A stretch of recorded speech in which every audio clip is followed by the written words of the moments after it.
Unlike a lot of other video game genres, I feel like survival horror took much longer to find its footing amongst its contemporaries. In the late 90s though, it finally hit its stride with the birth of series such as Silent Hill and most notably Resident Evil, the latter of which being masterminded by Shinji Mikami.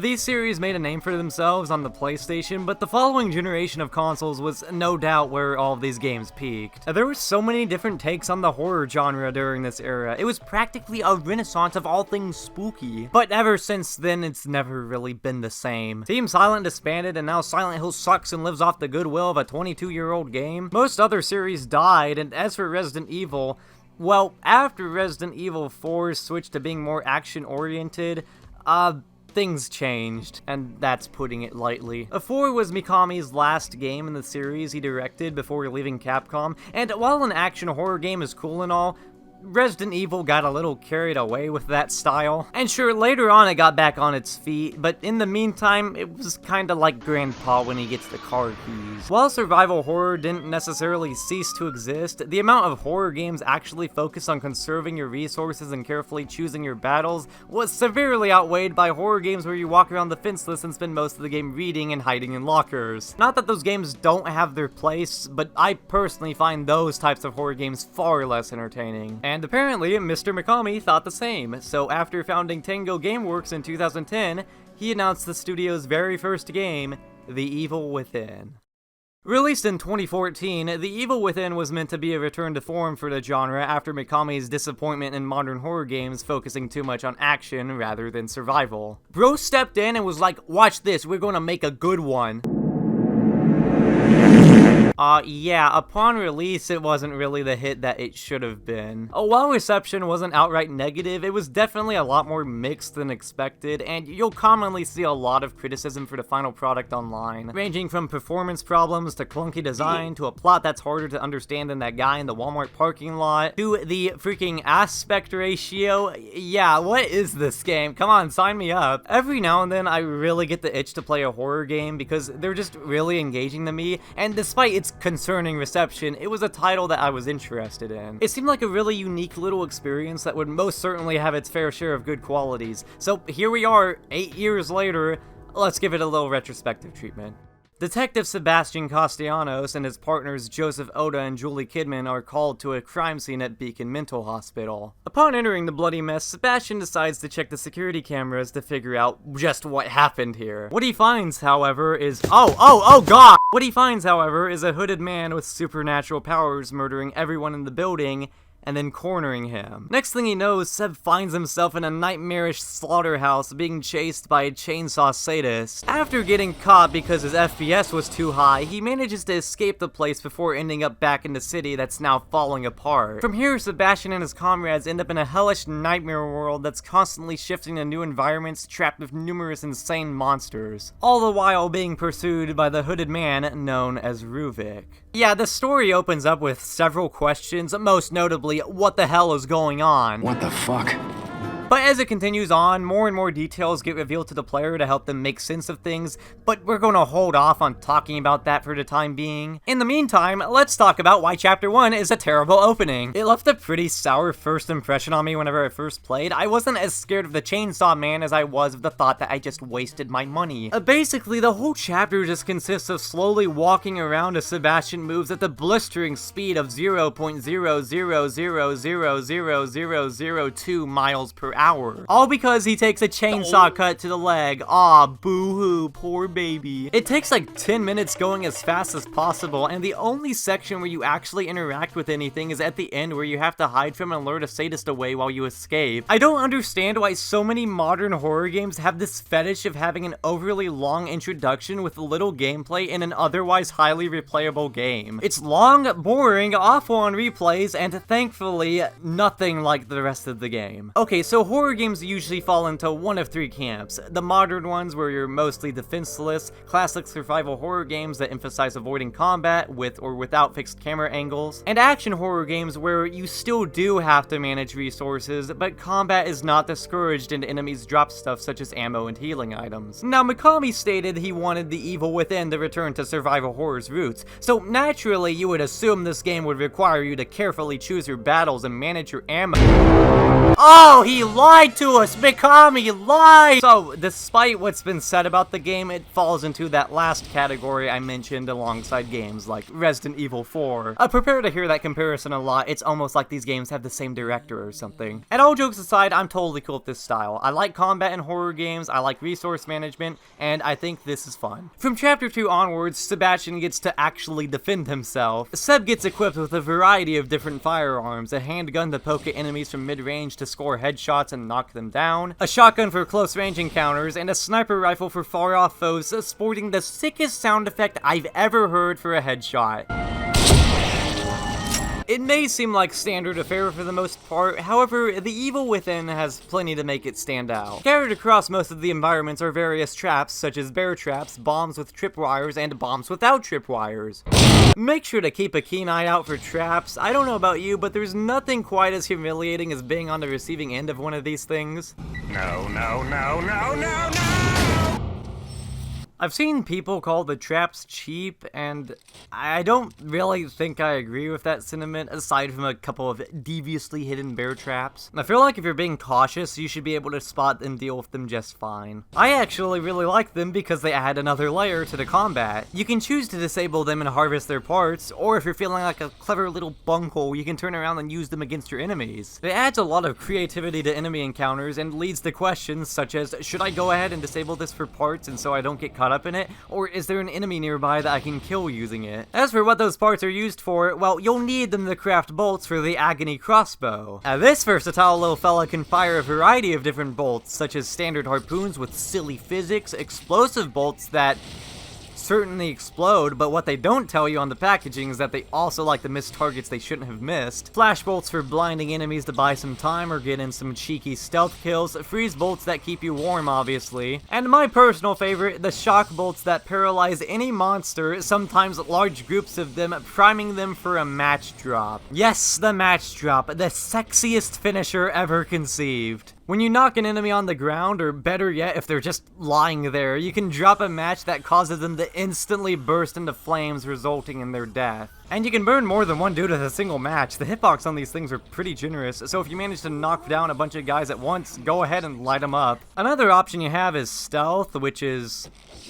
the stealth in this game is like the Coca-Cola mix at your local Burger King. In other words, it's nothing special. It's as simple as crouching towards the enemy while they aren't looking and putting the knife in their head. But I suppose there are a few instances where with the right positioning you can get away with some pretty cool kills. You can also hide in drawers and under beds and stuff, but there's like no reason to do so whenever you have so many other options at your disposal. But while the stealth is half-baked, I don't really mind that much when everything else is so great. There are a ton of different options for each encounter. It feels like a giant bloody playground for you to manipulate at your will. A funny thing, if you know where an enemy is going to spawn, then you can just slap down an electric or explosive bolt in the general area and have them dealt with before they can say, "Admin, Logo's cheating again. There's no way he could have known I was going to be there." You can place the bolts on enemies, the walls, the floor, Joseph, and it ended up saving his life too. Wow, this game seems like so much fun. I'm gonna run and go get it right now. Oh right, I forgot about that. Yeah, pardon me for thinking that a trained police officer could run for more than literally 3 seconds. And that's not a joke. Something I think everyone agrees on when talking about this game is that the default stamina for running is unacceptable. It's like a gag at this point. But that's not the only poor default attribute. I'd also like to say that the accuracy on the handgun starts out really terrible. One time, some dingus crashed into a power line near my neighborhood and everyone in the surrounding area lost electricity for almost a full day. So when I had to pee, I had to take a leak in the dark, and let me tell you, my aim in that scenario was probably better than Sebastian's. But Logo, surely there's a way you can improve your stats and weapons. I'm very glad you asked. Sometimes while you're out exploring, you'll hear a faint song.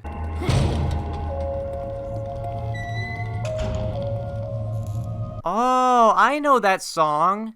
It's that classical piece from Danganronpa V3. After investigating the source of the music, you'll find yourself in the safe room. But Resident Evil invented those, so I much prefer calling this the Mind Dungeon. In the Mind Dungeon, you can save your game and, more importantly, upgrade your skills. Through exploring and killing enemies, you'll find brain gel that can be used here to increase your attributes, such as making your stamina slightly less intolerable, increasing the fire rate and damage on weapons, upgrading the effectiveness of bolts, and expanding your inventory. I adore skill trees in RPGs and whatnot, and having one in a survival horror game is a match made in heaven for me. Though I highly recommend patching up that stamina and handgun accuracy as well as increasing your stock ammo, because starting out it's pretty pitiful. Aside from that, however, tune up your favorite weapons and bolts as you like. Personally, I choose to increase the crit rate on the handgun since I typically aim for the head when firing at enemies, and that way when it's maxed out I get to see brains go kablooey a lot. Also in the Mind Dungeon you can find a bunch of lockers. You'll find the keys to these lockers inside these statues hidden throughout each chapter. Though this is a bit of an odd mechanic, as the lockers just hold random resources in them, such as stacks of ammo or, best case scenario, a large amount of that good old Mountain Dew we were talking about just a second ago. The contents are randomly organized each playthrough though, so you can't really predict what you're going to get. Ultimately, I really only hunt for keys for the chance of getting a ton of gel, and that's about it.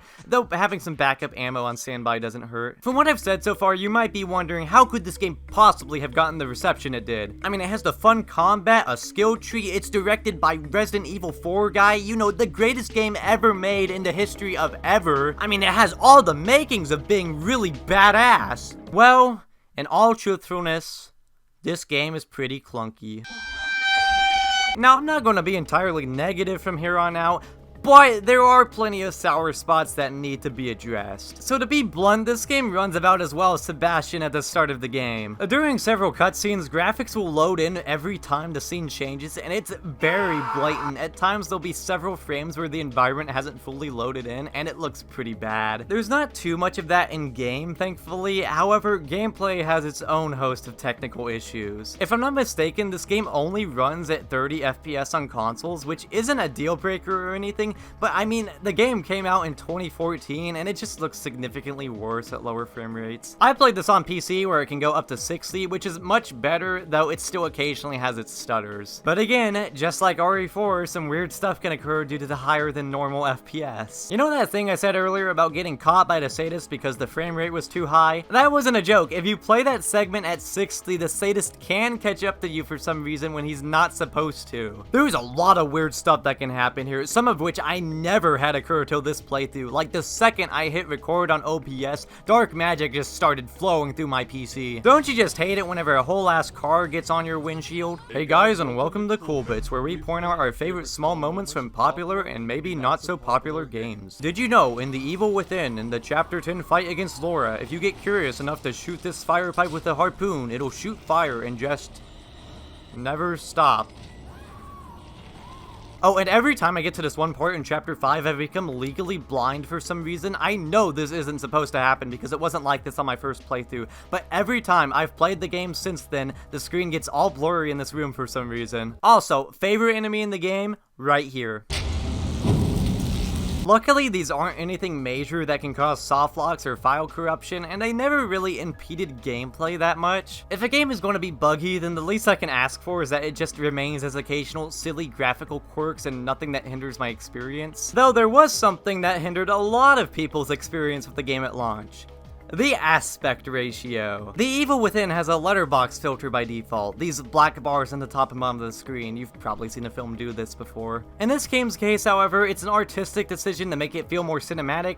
After all, this game is cinema. Jump on enemies, you die, you have to insert another quarter to continue. The Evil Within changed that. But as much as I respect the decision of making it where I can't see what the fuck is going on, and it does make some shots look cool, ultimately it eats up a lot of real estate on the screen, and that's not good for an action-heavy game. Worst part is that the game launched without an option to turn it off. However, after enough backlash, an update was released that allowed you to play with an actually good aspect ratio, much better. And it only took them 8 months after launch to release it. Oh, and one more thing I'd like to throw in here. Apparently the version of this game on Game Pass is much more optimized and even includes a couple extra features. Now, I'm playing the game on Steam, so I can't really confirm this, but if you have Game Pass and you want to play this game, then that's probably the way to go.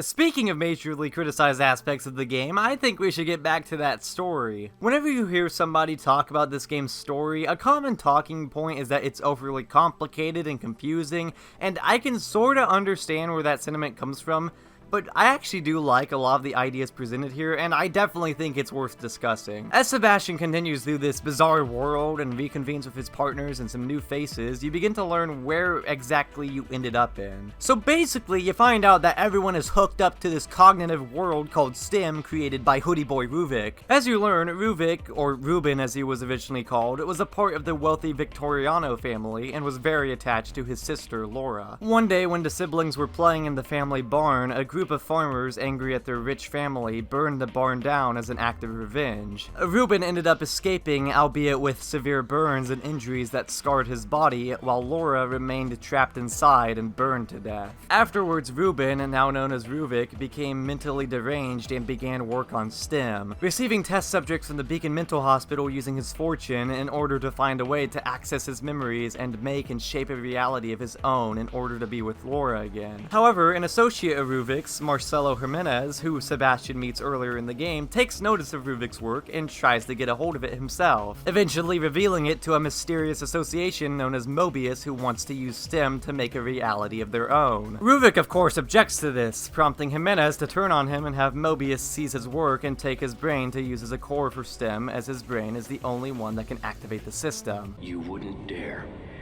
You couldn't complete it without me.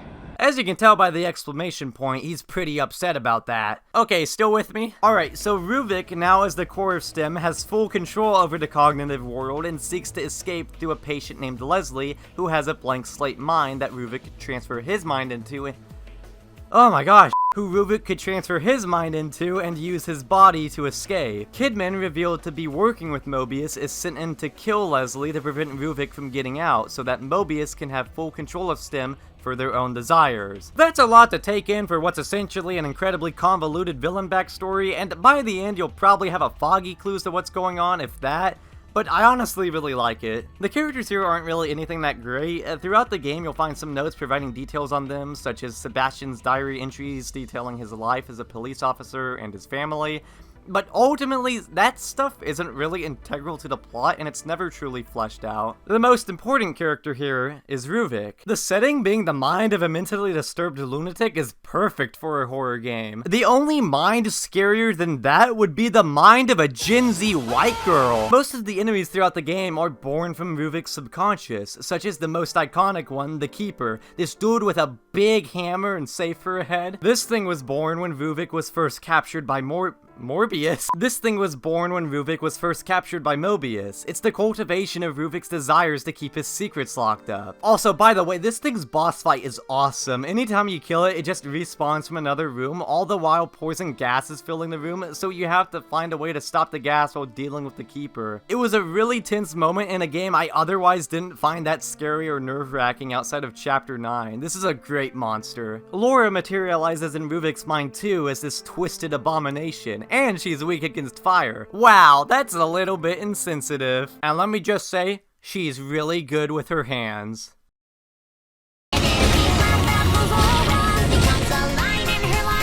I actually like the way fire is portrayed in general. Anytime you see it, it's shown as extremely harmful because, well, I mean, it's fire, but also because of the fire that took Laura's life. It's the reason why enemies get instantly killed by fire. I just thought the match dropping was cool, but no, there's a symbolic reason behind it too, which is really neat. There's a lot more symbolic stuff here that I haven't covered. Most of the enemies are representations of Ruvik's memories or people who got lost and died in STEM. It's like a diet Silent Hill if I had to describe it. I didn't think much of them at first, but it's interesting seeing how much thought was put behind each monster. And back to the setting, it opens the door to all sorts of area variety. A large variety of awesome locations is a must for me when it comes to survival horror games, and The Evil Within passes that test with flying colors. STEM allows so much freedom when it comes to what is and isn't allowed to be a level. One chapter you'll explore a village at night, next thing you know you're in a mansion, then a collapsing city in ruin. I'd say my favorite chapters had to be chapters 3, 7, 10, 13, and the best of the best, chapter 9. I'm not going to talk about it too much because I don't want to spoil it, but it's the one scary scary part in this game that really isn't scary and has a bunch of different tricks up its sleeve to catch you off guard. I loved it my first time through. On the other hand though, there are a few dull or outright bad chapters, my least favorites being chapter 11, which is unbearably long with not a single remotely fun segment in sight. Chapter 12, which is clunky, frustrating, and has a turret segment at the end because that's just awesome. But the one chapter that's always twiddled my diddle is chapter 6. I was having a blast with this game on my first playthrough, and this was the first time I actively disliked anything about it. Get that thing open. I'm working on it. It has this infamous cabin siege section at the start where you have to fend off Haunted and protect Joseph while he opens doors. It's like the cabin fight in RE4, but even worse due to the enemies in this game being more aggressive. And the worst part is that this segment takes 3 whole minutes to get through, but if you die at any point, you have to start all over. 3 minutes doesn't seem like much, but it's genuinely the most agonizing 180 seconds you'll ever suffer through, especially on higher difficulties. From then on, it doesn't get any better, and it just keeps going. It always takes me around 30 to 40 minutes to do this chapter, and I'm just exhausted by the end of it. As for anything else, the final boss sucks. You spend the whole game upgrading your skills, you go through this big enemy gauntlet, and set up the greatest gender reveal party for the 2 keepers. And during the final encounter, Ruvik manages to get a hold of Leslie and transforms into a horrific monster with one of the coolest designs I've ever seen for a final boss. He's a strong contender for the best boss with braces, that's for sure. But then, the whole fight is nothing like the rest of the game. You run away, you get on a turret, and when I first got to this point, I actually started laughing and saying, "No!" Because at that moment, I realized exactly what the rest of the fight would be like. Then you attempt to shoot his head and balls with a rocket launcher, except this thing is less accurate than a blindfolded old man trying to hit a penny 50 feet away from him using a paper straw and dog food. At least the final shot is sorta cool. And I like the last scene right before escaping Stim 2. I can't really describe why I like it though, it's just a satisfying last bit of gameplay to cap off each playthrough. Oh, and by the way, Ruvik still got out anyway. Bet he's gonna go see if Pizza Hut got any better since he's been gone. Whew, anyway, that sure was a lot to talk about. But wait! There's more! This game got DLC, the assignment, the consequence, and the executioner. The assignment and the consequence are 2 parts of the same story, so let's talk about that first. And I'm gonna make things brief. I do not care for the assignment. This DLC follows Kidman's little Leslie hunt and sheds more light on Mobius and the story as a whole. It's essentially just a giant, oh, nobody understood the main game story here, we're going to clear some things up now. Gameplay-wise, there's a much bigger focus on stealth here, and with that said, I think you can understand why I don't like it that much. Not that you're completely defenseless here, however, you can't always rely on having a weapon to help you fight. So all that stuff I said about the combat sections being giant playgrounds with a multitude of different options doesn't apply here, and therefore really takes a lot of the fun out of the game. Not that the stuff is bad or anything, in fact there are added mechanics here such as the ability to lure enemies to you from behind cover. Hey! Hey! Hey! Hey! There are some neat puzzles with the flashlight, something the main game didn't do so well, and I think the lamp monster is pretty freaky and has excellent sound design.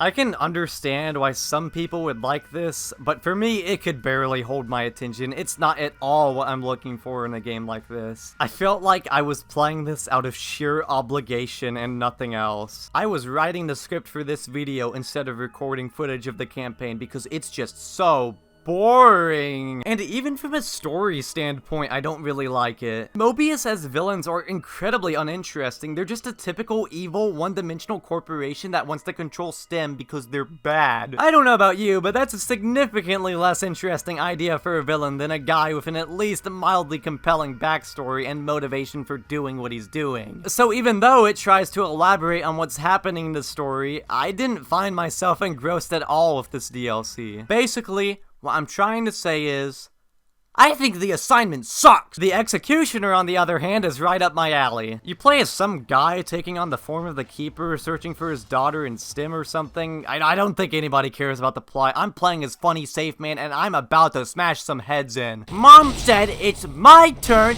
on the Xbox! Unlike the main game, you play in a first-person perspective, exploring the Victoriano estate and turning everything you see into a pile of strawberry jam. You can whack things around with your hammer, perform brutal executions on stunned foes, grab them and toss them around like rag dolls, and as you progress, you'll fight bosses and unlock new weapons for your arsenal, including a chainsaw, barbed wire traps, and even a rocket launcher. When you kill enemies, you get what I like to call keeper coins. You can use these Chuck E. Cheese tokens to upgrade your skills and buy more weapons. It's a pretty short but sweet ride, only lasting like 1 hour, but this mode has New Game Plus options that unlock new content and challenges. The main game has New Game Plus also, but having it for DLC as well is very welcome. All of that for $3? Well, that is money that could be spent on Cheez-Its, but I suppose that is a good price for a silly good time. The Evil Within really is a one-of-a-kind game. Sure, it's clunky and buggy and has some issues with storytelling, but in spite of its numerous problems and frustrating moments, it really shines as one of my favorite modern horror games. It's got fun combat, great replay value, a satisfying upgrade system, trippy moments, and a wide variety of unique locales. That's not even mentioning all of the extra stuff you get for New Game Plus, as well as the extra hard Akumu difficulty where you die in one hit. It sounds pretty awesome until you remember that the Chapter 6 cabin fight exists, but hey, I did it anyway because I love this game. It's a really demanding game, and there are a lot of rough spots that I know some people won't have the patience to deal with. But to me, it's so fun optimizing each encounter, coming up with creative strategies, and trying out different playstyles. This was like the 5th time I've played it. I got hooked on this game the same way I did with all the Resident Evil games. You have no idea how happy that makes me to have a completely different series giving the same sort of joy that one does. It's like the bizarre version of Resident Evil 4 that came from the universe where Berenstain Bears doesn't have an A in it. I sort of see it as a lost classic. Yeah, 8 years old is considered classic now, I suppose. It's got so much going for it, but unfortunately, it's still not beloved by the general crowd, which I totally get. There are a lot of reasons to not like it that I've stated throughout the video, but thankfully, it still did well enough to warrant a sequel in 2017, which got much better reception, and I'd be glad to talk about that one too at some point. But for the time being, all I have to say is that The Evil Within, to me at least, is a modern classic for survival horror, and it's not just so awesome, but also so cool.